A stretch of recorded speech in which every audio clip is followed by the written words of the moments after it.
What's up, everybody? Welcome back to The Trucker's Life. I am Jorge Navarro. If you're new to the channel, welcome to the channel. You've already been subscribed. Welcome back, guys. Quick story. Oh, another thing before I get to my story. Guys, if you ever see me out there, come over and talk to me. It's amazing for me to be able to interact with you guys and to share stories. And if you have a hard time saying my name Jorge, I go by George to friends and family as well. So George will do just fine. The reason I'm going about this story is because I met this gentleman this morning that just put a huge smile on my face and validates what I do here on this channel is something positive and puts people together, families sit down and watch the videos, especially like Jeremy's family in Japan. They sit down and watch my videos, and it's just amazing that we're able to do this together through this type of platform, YouTube. It's amazing. But anyways, so what happened this morning was I got up, got in my driver's seat, getting all my stuff together, and I always pay attention to my surroundings. So I looked in my rear view mirrors, and I noticed that there was two semis parked behind me the night, and there was a white pickup behind me. So I didn't really think nothing of it. I got my stuff together to go in and get washed up and get ready to roll. And as I was walking to the truck stop, this gentleman comes walking towards me, and he says my name. And I'm like, that was the first reaction. But the second reaction was, I kind of knew that this was somebody from the family, and because who else would know my name out there, right? So, you know, he approached me and we started talking and just having this great conversation. He was telling me that him and his son Benji, shout out to you, Benji, hang out. You know, they watch my videos, and he likes watching my videos. Benji likes watching my videos, especially when the camera is outside the truck, especially on the trailer. Now, I didn't put it on the trailer for you this time. I'll put it on for you in the future, but you are sitting on top of my cab, so that should be kind of fun for you there, Benji. And anyways, we're talking back and forth, and I give out these little crosses. I talked about it in the last video, and I was able to, I asked him, you know, common courtesy, I asked him, would you accept a cross from me? And of course he was happy, and he took it. So his name is Dustin. Dustin, it was a pleasure to be able to meet you. This whole week has been amazing on meeting all kinds of special people. Just awesome. So shout out to you. Now, he asked me a question, guys, and I want you guys to help me out. I told him that it was going to be okay, but then I started thinking, he said that he had gotten a 10,000-pound overweight ticket, and he asked me if it was going to be a big deal on his license. Now, I've gotten overweight tickets before, not that much though, and there's never been a big issue as far as my license. Now, those of you guys out there that might know the answer to this, please comment down below. Will a 10,000-pound overweight ticket, will it affect you? Because like I said, I've gotten overweight tickets before and it's never affected me. I just pay the fine really at the scale, which is $30–40 normally, and I just go on my way. But this one was 10,000 over. So guys, help me out here, help Dustin out here on what you guys know about this.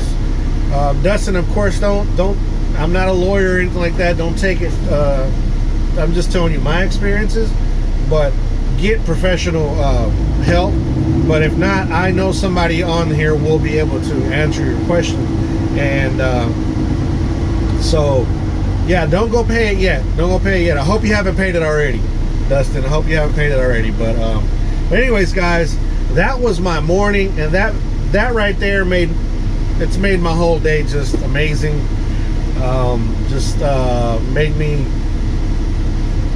Made my heart feel good, and yeah, just loving it. Another thing that happened to me, this was yesterday. So I met these three kids, right? I went into town, and I'm in was it Rochester, I think. Was it Rochester? What's the name of the town? I can't remember the name of the town. You know, I'm not good with names, but I went into town and I went riding my bike, and I noticed these three young men out there playing with their bikes, right? They were out doing tricks on their BMX bikes and stuff like that. And I circled around the town there. I was going to go out and take pictures. I had my camera with me, and I noticed them as I was riding my bike. I noticed this police officer. Now, guys, do not take this as me hating on police officers. I totally respect them. They're very necessary. Okay, so I was walking around with my camera, and I noticed that these young men got stopped by this police officer. Now, this is a super small town. Don't know the population, but it can't be too much. It looked like a very small town, maybe 3,000-4,000 people. I mean, could be more, but I'm not sure. But anyways, so nobody's in the streets in downtown. You know, not a lot of cars, just quiet. It's in the afternoon, and this officer stops and starts talking to them. Now, I can't tell you their names or nothing like that, just because I don't have permission to talk about them. So I can't show you their names. I'll show you a couple of pictures, but I can't show you their faces either. It would be, you know, pictures without their faces and stuff like that, but I'll show you a couple of the pictures. But anyways, these guys were getting harassed by this police officer, and I pulled out the camera and I kind of recorded this little interaction, but I wasn't trying to be, you know, like the guy, the First Amendment auditors or nothing like that. I was just recording a little bit of it, and it just felt to me that it was so unfair. And then the kids, after the police officers let them go, the kids came over to where I was at, and they were asking me about my bike. My bike's always something that people are kind of curious about. And I was asking him, I said, does he always harass you guys like that? And he was, they were telling me that particular officer did, but all the rest of them were pretty cool. There's only, like, I think 3 or 4 officers that work there at night, or in the evenings, or through the night. So it's a small town. But anyways, they were telling me that the other officers, some of them even stop him and tell him, hey, do a trick for me and stuff like that, right? So that is super cool. But this other guy was being real mean, was being mean to them and telling them to get off of the main street. I don't know why they couldn't be on the main street. I don't know. But it just seemed to me that these kids they seem like amazing kids. No cuss words, yes sir, no sir type kids. Just amazing kids, right? 2 of them were best friends, and and 2 of them were brothers. But anyways, so these kids are just in this small town trying to do something fun, enjoy themselves. I think it's staying out of trouble. You know, they're not destroying anybody's property. They're out there, you know, jumping over certain things and stuff like that, but they're not messing up anybody's property. And they're just out doing something. Now, here's where I think is the issue with where they're at in life right now. I don't know anything about their background. I didn't ask them anything personal or nothing like that, as far as like their family, their dad, their mom, nothing like that. I know nothing about their background, right? But this is where it can go one way or another. These kids get harassed by police officers. They start doing things behind the you know,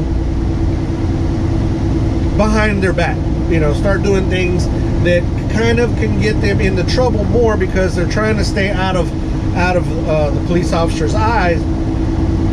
where I think that the police officers should be embracing them, and I would rather know where the kids are than for them to be doing mischievous things behind my back and them getting into trouble once, twice, 3 times, whatever, can continue into a bad path. As far as like getting in trouble more, end up in jail, stuff like that, right? Again, I don't know their background. They could have the most amazing parents that are going to just lead them the right way regardless, right? But there could be that situation where it could go wrong. And instead of embracing these kids and being a part of their lives, and just knowing their names and getting personable with them and stuff like that, I think that is I think that would work out better. What do you guys think? I mean, it might just be me, because like I had told you before, I was harassed by a police officer, and that turned out okay, at least I think. But they could be on the edge, you know. These kids could be on the edge just because of that, and they were just having fun. They were loving it, you know. There was a guy actually that came out of a bar right there in downtown that came over and was talking to me, and he's like, "Wow, man, this is amazing. Nobody actually takes the time to hang out with these kids, and you know, I really appreciate what you're doing." And he was giving me a high five, you know. It was real cool. He goes, "I know I'm drunk, but I see what you're doing. It's amazing." And it was fun. I had a lot of fun, and the kids had a lot of fun. They were showing off, you know, doing their tricks and doing all this other stuff, and it was amazing. But I just got to thinking, I'm like, these kids are at the age where they could be at the brink of you know, right at that spot where they could go either way. And why not keep them on the right path? Like I said again, guys, I'm not knocking police officers, not one bit.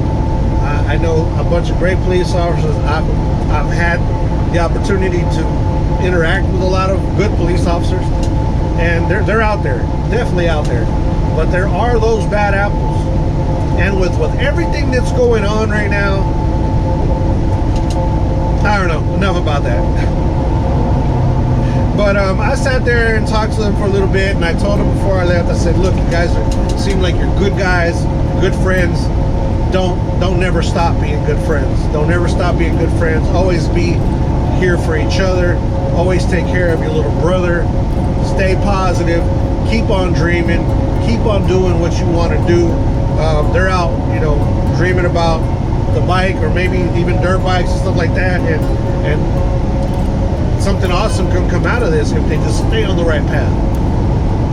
And that's why I need to go home, because I need to keep my kids on the right path as well, and be able to do all these things with them, and so they can have fun and enjoy their childhoods. You know, one of the kids actually told me, he's like, "Yeah, we deal with this all the time, with either drunk or these you know, this cop messing with us," and they're like, "We're just used to it." That shouldn't be a norm, though. That shouldn't be something they're used to. But like I said, they seemed like outstanding young men that just were out there trying to have fun. You know, that's how I see it.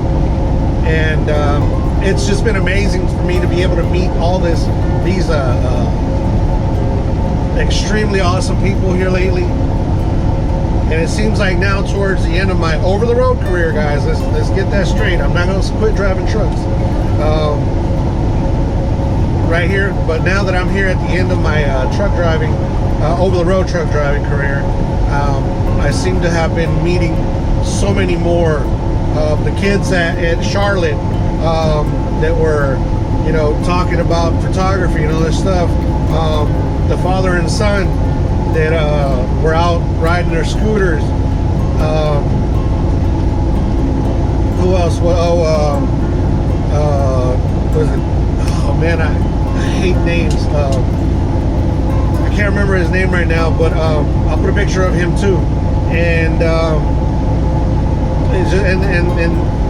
Dustin that I got to meet as well today. It's just been a journey, just an amazing journey. And that's why, guys, if you want to be truck drivers, you go out and become a truck driver. Hopefully you find a company where you can have the time to be able to spend time with other people. You know, Dustin even said, if you ever come through here again, he gave me his phone number and everything. He said, call me up, you can come have dinner at the house. Wow. You know what I'm saying? Wow. To me, that's just, it's amazing. Amazing. And yeah, guys, if you become truck drivers and you want to go over the road, hopefully you find the right company that gives you the opportunity. Okay, even if they don't give you the opportunity, even if you're just that work for that company that's that just-in-time type freight or whatever they call it, on your 34 hours, go out and meet these amazing people from small towns, big towns. I mean, from everywhere. These people are out there, and you just gotta be willing to go out and meet people. Quit being scared. Quit being lazy. I'm fat, but I still get out. I still get out to meet all these amazing people, and there's people that I haven't even named still, but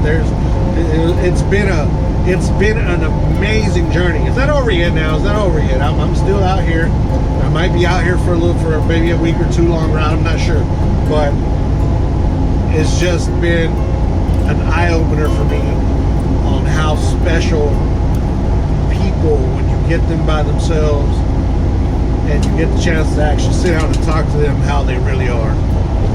Wow. So Benji, you have an amazing father.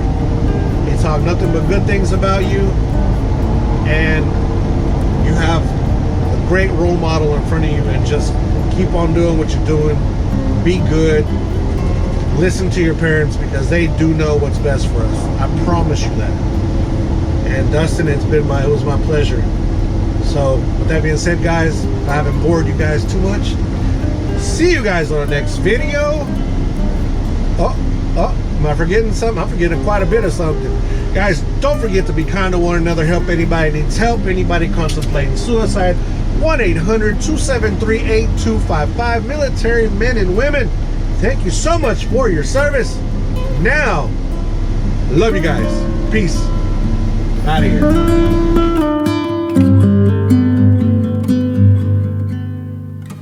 here.